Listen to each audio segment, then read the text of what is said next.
Hey folks, and welcome back to Let's Play Nobunaga's Ambition Sphere of Influence, aka Masamune's Ambition Sphere of Influence. Sorry. I'm of Series CG, and we're doing a second playthrough of the game from my channel, where we try to see if we can get the Masamune Dade to become Overlord of Japan. So in the prior videos, we started in a scenario set before Sekigahara and covered the story events tied into Masamune's rise as the ruler of the Date clan. But now we're getting ready to start a whole new scenario, so I thought we might as well watch the intro. Should create an artificial disconnect between these two sets of videos here. So here's the intro for the entire game. I do love the Kawaii Strategic Simulation Series games intros. This one has some elements of some of the Dynasty Warriors Empires with the weird computer simulated troop movement stuff, but it's definitely got more of the strategy game feel with less plot characters engaging in one-on-one combat and more epic, sweeping grandeur kind of stuff. Although Nobunaga was fond of wearing Western armor, it's not like he was out there, engaging in one-on-one sword fights against Kenshin and Shingen or anything like that. Because what it was really all about was this. Weapons, new technology, tactics. This is the age of the gun. Now the intro obviously focuses in on Nobunaga, and we're about to see the scene where he becomes Mr. Manhattan or Dr. Manhattan or whoever from the frickin' Watchmen. Our scenario is actually going to be about the Date. Now the Date were known. Or here's Toyohisa Shimazu, son of Ieyasu, fought in numerous battles, including some in Korea, died fighting Tadakatsu Honda and Naomisa Lee. So yeah, he was one of the heroes of the Shimazu clan. Like, if I was ever to do a third playthrough of this game, the Shimazu would be pretty high on the list of forces, because I don't know that much about them, but they're very interesting clan. They were I think they were the first to really sort of make nice with Western missionaries to get their hands on Western technology. But what we're actually going to do now is, as I've explained numerous times, but on the off chance anyone's jumping in here, we've played through some plot kind of historical quests that this game has that cover the rise of Masamune to leadership of the Date clan. The last of his historical quests, however, is part of the Sekigahara campaign, and there really is no way in-game to start in a pre-Sekigahara scenario and play through to post-Sekigahara events. Like, just the way the game works, history goes off the rails. You never get to the Battle of Sekigahara properly. So we could have taken the scenario that I played through before and tried to rise and have Masamune take over a world, which at that point, that would have been Nobunaga has just fallen. You have, I can never remember his name. I know you have Hideyoshi, but I always fail to retain the name of the guy that he was fighting for, kind of control of the old Oda, military political bloc. I can see his Samurai Warriors rendition clearly in my mind. He's Shibata. I always want to forget Shibata's name. So you got those two fighting it out in central Japan. Ultimately, Hideyoshi will win. He will come into conflict a bit with Ieyasu, but will ultimately, Ieyasu will end up kind of suing for peace and supporting Hideyoshi, and Hideyoshi will become essentially the ruler of Japan. And his last great he'll take over Shimazu. He'll take over Shikoku, and he'll take over Kyushu, with the Shimazu being kind of like one of the last forces to bow in the west of Japan. And In the east of Japan, the last force that won't give in will be the Hojo, and blah, blah, blah. But eventually, Hideyoshi kind of takes over. But then when Hideyoshi dies, we move into Sekigahara. You have... I keep blanking on everybody's names here. You've got Mitsunari, who's sort of trying to act as like the successor to Hideyoshi, but he's ultimately defeated by Tokugawa in a huge battle of coalition forces, and the Tokugawa coalition wins, and Tokugawa shogunate rules Japan until, I guess, the Meiji Restoration. I'm not an expert on the overarching history of the entire country, but yeah, they basically, it ends this Japanese warring states era. So we certainly could, in theory, have taken the save slot where the Date have just conquered the Ashina and made themselves kind of the biggest power brokers in northern Japan. We have our uncle's force is probably the biggest rival we have, but if we can use diplomacy to keep the Hojo off of our backs and maybe the Uesugi off of our backs, and we were to overcome them, we would clearly be the rulers of northern Japan. And we could try to expand out from there. The biggest issue with that thing is that the Hojo and there's a long-term alliance in place at that time between the Hojo and the Tokugawa. And that's really what makes that scenario would be extremely challenging. Because the Hojo and the Takeda are both not the Takeda, the Ieyasu's group. Yeah, the Tokugawa. The Tokugawa and the Hojo are both extremely powerful. And with them allied, it's very difficult for anybody to get any kind of momentum against them. And if Masamune were to conquer all of the territory to the north of the Date lands, like take over all that stuff, we probably still might not be pulling in the resources necessary to actually defeat the Hojo. So that would be an extremely challenging scenario, but one that's quite winnable. Instead, we're jumping ahead to the Sekigahara campaign, and I'll talk a little bit about our starting position there, because there will be an intro movie that takes us through much of what's going on. So we've got all our different scenarios. We got the birth of Nobunaga. The very earliest scenario is the one that I cleared in my previous LP of the game. And then almost all these other scenarios, a few of them are DLC only. Although I've found myself struggling to understand exactly what the difference is between the DLC scenarios and the regular ones, because they don't add new historical quests as I thought they might. But most of these are, you jump ahead a few years. Like here, Birth of Nobunaga, you have literally played through Nobunaga's entire life. For me, history got derailed about the time that we were moving on the capital, and a bunch of the historical quests didn't play out the way they were supposed to. As a result, Nobunaga ended up actually conquering Japan rather than dying. But, most of the best of these are either you can play any force in the God of War Descends scenario, but it's for the name, it's lined up around Kenshin Uesugi.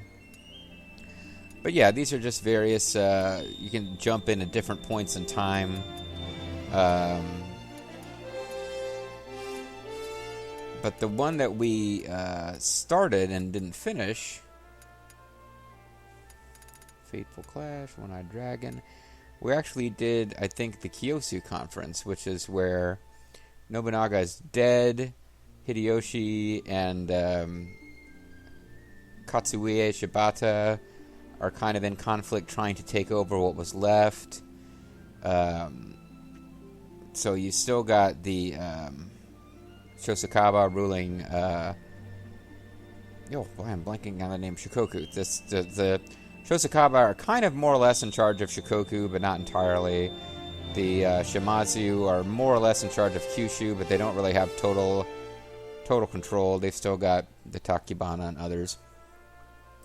And the Hojo and the Tokugawa are aligned, which is why... I know it doesn't look like the Hojo rule that much territory, but like that territory they rule is incredibly fertile, and they quickly swallow up a bunch of other forces. So that's why that one would be challenging. And One-Eyed Dragon is almost exactly the same, except that One-Eyed Dragon, the game has already had Katsuie collapse. Kyushu Conquest, blah blah blah. But this is kind of the one we were at. You see, we had the Ashina, were our main rivals. They're still there. I'm blanking on the clan name, but the Ogre of Hitachi, his whole group is down there messing with us. But essentially, on this grand map, everything we did, that little Ashina flag turns into a Date flag and nothing else changes in that whole thing we did with all those plot events. So in the grand scale of Japan, not much happened. But in our local scale, yeah, we took out an enemy clan and more than doubled the size of our holdings, really. But we're going to jump now to the Battle of Sekigahara. You might immediately notice that the Date have fewer logos on the map, but we'll get to that in a moment. After the death of Hideyoshi Toyotomi, Ieyasu Tokugawa determined to be the next ruler of the land. Mitsunari Ishida, seeking to preserve the Toyotomi regime, secretly gathered allies to oppose him, a fact that Ieyasu was aware of and chose not to interfere with. Ieyasu watched, he waited. His aim was one final battle, a conflict that would decide the fate of the nation. So a lot's been written about Ieyasu and his approach, but essentially what this version of events is that he let Ishida gather all of the anti-Tokugawa forces together so that in one big battle it would be done, as opposed to another 2-3 decades of fighting with different warlords rising up to oppose him. We're arguing that Tokugawa is like a patient, visionary, looking long-term visionary super genius who determined that if he got everyone to align against him at this one point, who was ever planning to align against him, he had the power to defeat them all in one stroke. But we don't actually want to play as them. We want to play as the Date. You can see with our 47 officers, in this scenario, we do have way more officers than we should have. I mean, Tokugawa has 78. Mitsunari's actual force is only 37, although he's got a lot of forces that are loyal to him and his coalition. The Uesugi only have 30. We've got 47 because, of course, I've got all these created officers. Now, here's where things could get interesting. I've been thinking about whether to increase the difficulty level. So, normally, if I was to do normal difficulty, we've got mid on everything, soldier recovery, labor, harvest for us and for our opponents. But the AI's aggression level is mid. And hard, what I don't like is that it gives others more income, more harvest, more labor. I don't like that. I don't like the idea that the difficulty goes up because you just flat out, the enemy gets more stuff than you. I'd like the idea that there's an even playing field, but the AI is better.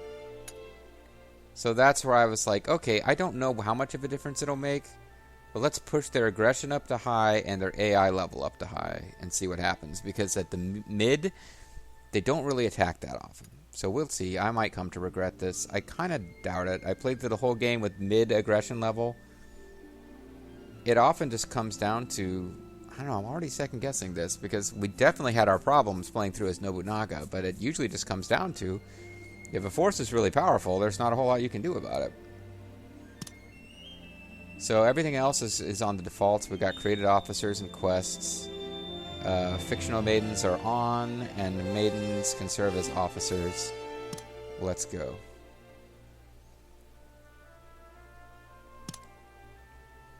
Hidetsugo Miyoshi, Toyotomi retainer, Hideyoshi Toyotomi's nephew, and I ran out of time. The death of the ruler Hideyoshi Toyotomi replaced the brief spell of peace on the land with the dark clouds of chaos. The dark cloud of the World Wrestling Federation. And Ieyasu Tokugawa, who had survived the chaos through patience, finally found his chance to take control of the nation. Taking on the role of guardian of Hideyoshi's son Hideyori, Ieyasu boldly proceeded to secure his position as the next ruler. What about Uesugi? Have they not come to the capital yet? With some, Ieyasu formed alliances through arranged marriages. With others, he used his military strength to intimidate. He even put pressure on Kagekatsu Uesugi, one of the 5 elders in the Toyotomi regime.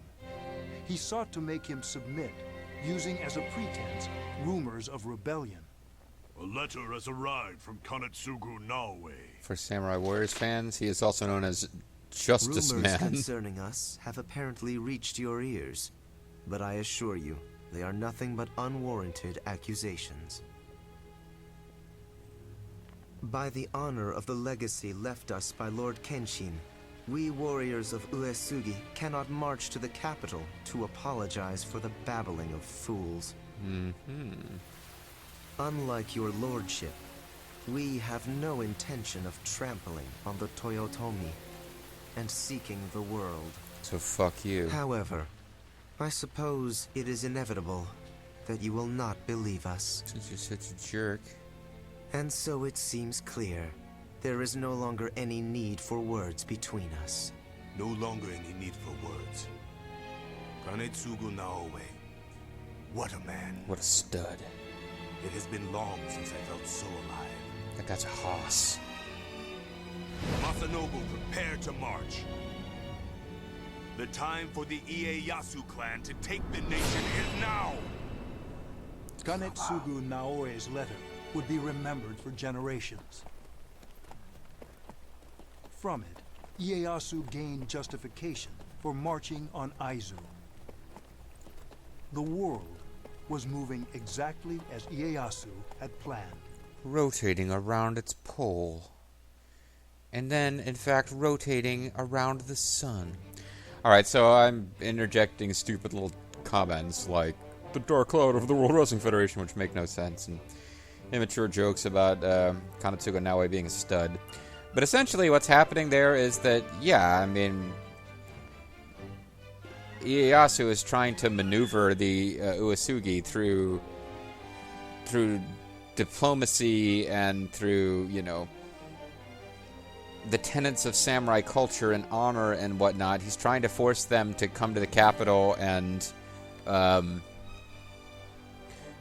answer to some charges that were laid. And basically, so the Uesugi are still powerful, but Kenshin Uesugi, the legendary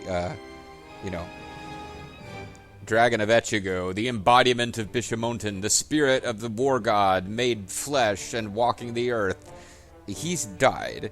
So now his son has taken over, and his son is not... He's not really held up to be... You know, I get a lot of my history from Koei, which is probably not the best way to get it, but, yeah, he's not really as ineffective as Shingen's son, but still, he's not really up to the legacy of his father, because kind of who is? So the Uesugi are sort of on the downslide a bit, but they've still got some pretty badass officers. The leaves are moving around, but the birds are just like hovering completely motionless in the air.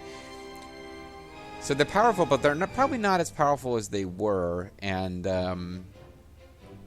Kanetsugu Naoe is very much going to do whatever is honorable and true to the Bushido Code, and he's not going to swallow his pride and come beg for forgiveness for things that the Uesugi didn't actually do to show weakness, even if that means that he's now stuck in a war that they might not be able to win. Kanetsugu, by the way, is not the actual head of the clan. He's just one of the higher retainers in Uesugi.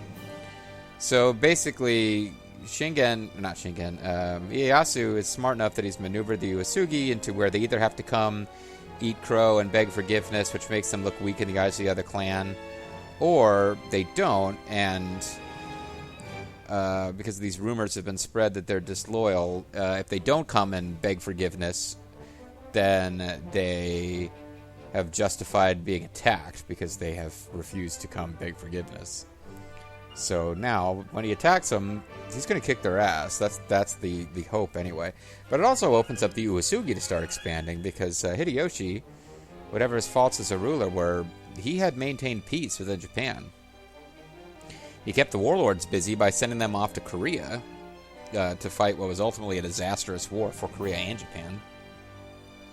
But nobody within Japan had been... These regional warlords hadn't been allowed to fight with each other, and suddenly the Uesugi, now they're in a position where they can fight these people because they've been insulted and their honor is on the line and blah, blah, blah. So up in Date land, it'll be interesting to see what the effect is, because we had a border with the Uesugi. And how can you have a random comment? How can you maintain fusion? Interesting. I think I'll save it for another video. I've been getting... Every so often, I still receive comments on the first video of Let's Play Panzer General, and I got a few this morning, and I'm like, really? It's been 8 years almost. People, really? Anyway. After receiving a letter from Kanetsugo Naoe, Ieyasu Tokugawa sent his troops east to subjugate the Uesugi clan, but he was too late. They're trying to bait us. They're masturbators. Why couldn't I have just resisted that joke just once? Yes, they're waiting for Ishida to gather an army. How reckless, they don't stand a chance. But in that case, the minister will return to the west. The minister is Ieyasu. He'll take the nation after destroying Ishida. If the minister isn't coming, then we'll have to give this battle with the Uesugi everything we've got. Essentially, the Uesugi have been mobilized, but now this is the pretense for the greater war. So, rather than being able to march out and deal with the Uesugi, Ieyasu now has to prepare to deal with the Ishida. So he's rattled the Uesugi and riled them up to war, but he can't go fight them. So now the Date, who are allies to Ieyasu at this point, are getting pulled in. That's essentially what's happening. That won't be necessary. We've already reached an agreement with the Uesugi. There won't be a battle. I see. The Uesugi are strong, so it would be good to avoid a meaningless battle. But that means the Yoshimitsu will be facing the Uesugi on his own, and he's probably counting on us to be his rear guard. That's true. That's something I'd like to see. I can't see my uncle's panicked face now. You remember in our previous scenario, our uncle attacked us. Because we went up to deal with some colonies within Date sphere of influence that were kind of rebelling. Our uncle attacked us, and our mother... I don't know what the historical basis is for this, if it really came to such a dramatic scene, but in the kind of romanticized, fanciful version of things, our mother had a plantain brought out, and... between the two armies that were about to go to war, the Megami and the Date, and stopped us from fighting and restored this kind of tenuous alliance. But Masamune and his uncle, the head of the Megami, still kind of looking for an opportunity to settle the score. And now the Date have apparently made a peace with the Uesugi of some kind, it sounds like.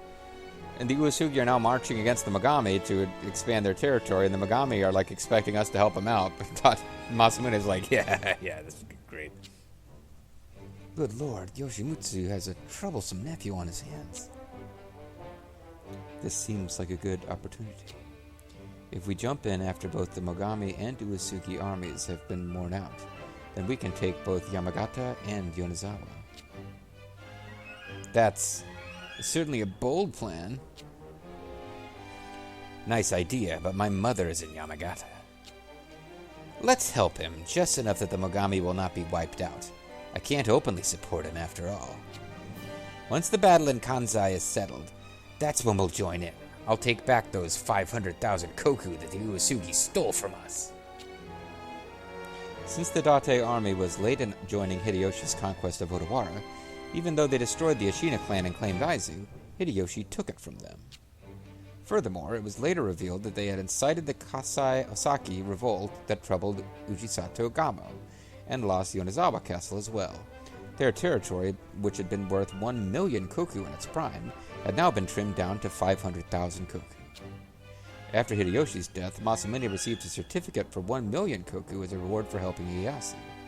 This caused Masamune to get excited about expanding his territory. So our quest is the Battle of Kichodewa. The battle dividing the world caused a conflict between the Uesugi and Mogami clans in the far land of Oshu, wishing for the return of the chaos. How would Masamune move? Proceed with this historical quest? Yes. So we have to fully protect Hasedo Castle. And Masamune Date has to stay put.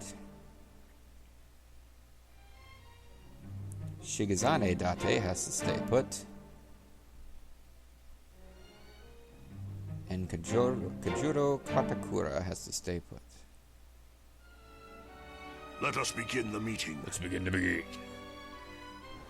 Let us play together blindly. So, I started explaining this in a previous video. I made myself stop because I knew I'd have to explain it again here. I may have explained it anyway. So, apologies if this is all redundant, but here's where we are.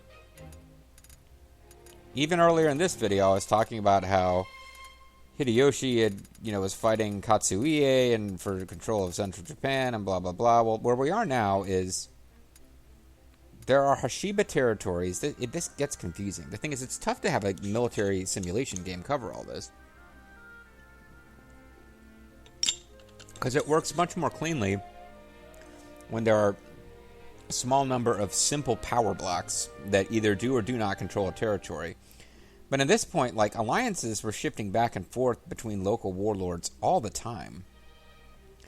There weren't that many places that, like, the Date lands were really centrally controlled by one figure, like Masamune.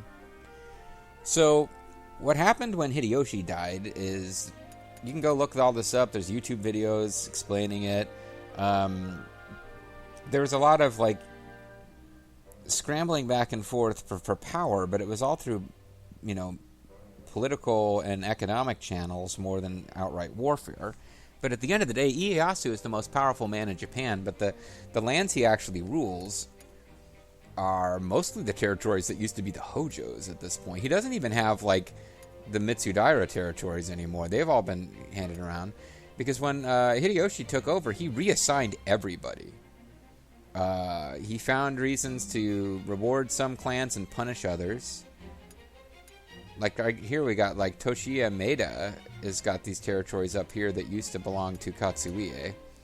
The Mori are still pretty much where the Mori were. The Chosakabe are still where the Chosakabe were. The Satake are still where the... Or Shimazu, excuse me, are still where the Shimazu were. Ieyasu kind of took over the old Hojo territories. And all these little clans here close to the capital, these are like rewards for various officers. And then... Now that he's gone, Mitsunari has direct control over some of this. Some of this is being controlled in game terms by Hideyoshi's actual direct descendants. And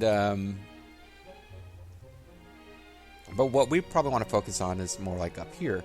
So at Odawara Castle down here was like the last big stronghold of the Hojo, because once Hideyoshi, before he took over completely, some of the final holdouts were he took over Shikoku, and the Chosakabe eventually bent the knee, and he took over Kyushu, and the Shimazu eventually had to bend the knee, and like his direct control kind of ended roughly around here, because he conquered all of this.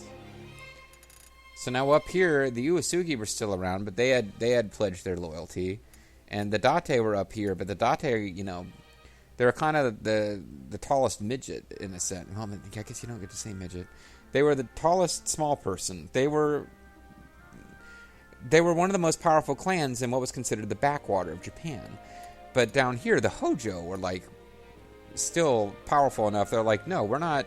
No, the Hojo clan has stood for 1,000 years, and we're powerful. And they never knelt down to Nobunaga, and they weren't going to kneel down to Hideyoshi either. But Hideyoshi he ruled the capital. He was officially the protector of the emperor.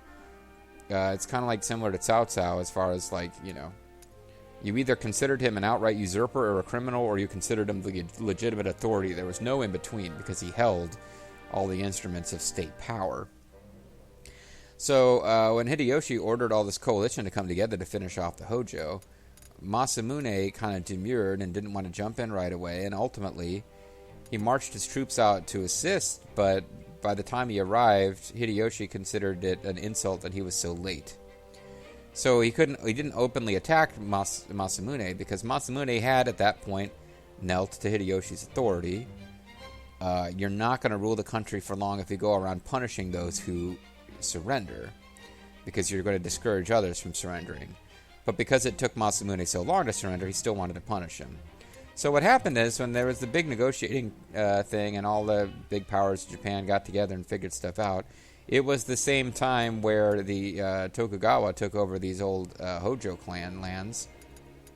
I mean, you don't see them belonging to directly administered by Hideyoshi. They're Tokugawa territory now. But at that same time, the Uesugi, who used to control this territory, that was taken away from them, and they were given this territory instead. But you'll notice this territory includes the Ashina territory. It includes Yonezawa Castle, which had been our capital last time.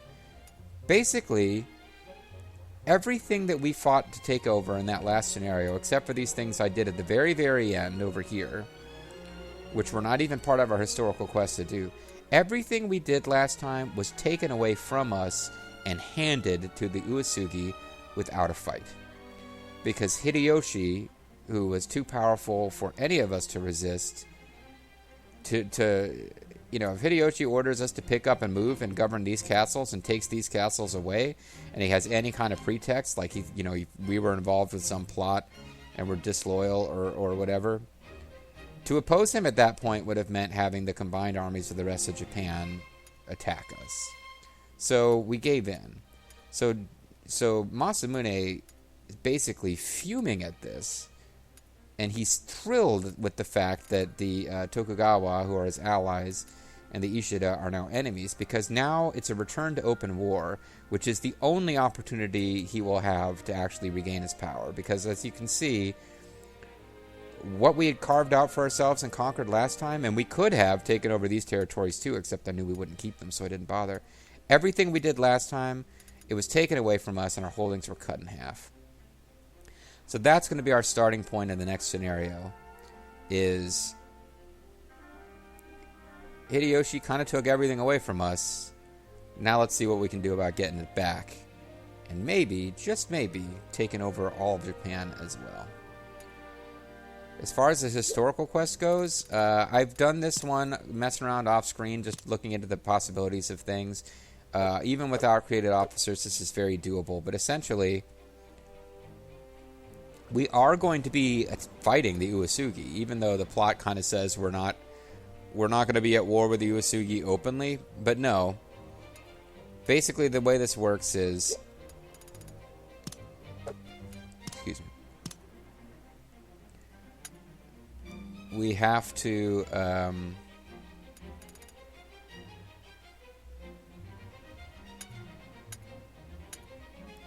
Oh, by the way, we've all those other things, like this skills we got last time, we may have lost them for those officers, I don't know. But we have to protect Hasedo Castle. So essentially, the Uesugi are about to attack. There's really no... I guess in theory they could come to Tsurugeuka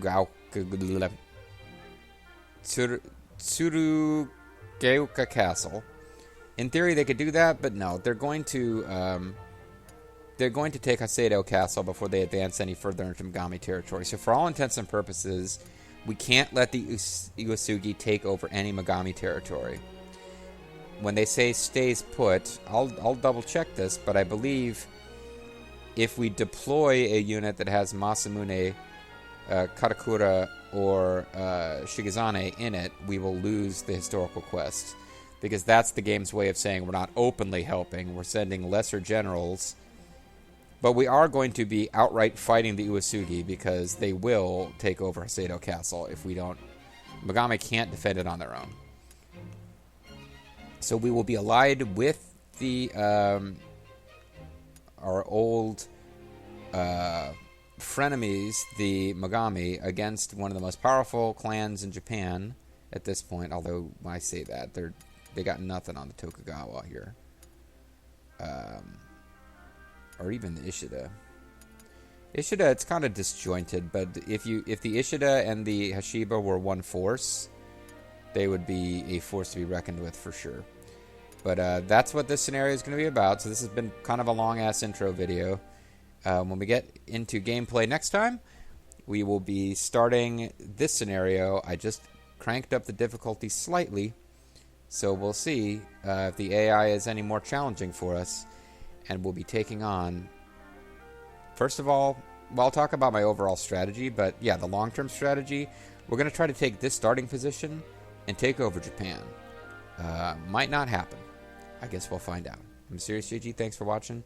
Thanks to everybody who donated to Zerf's charity stream, and we'll get going next time.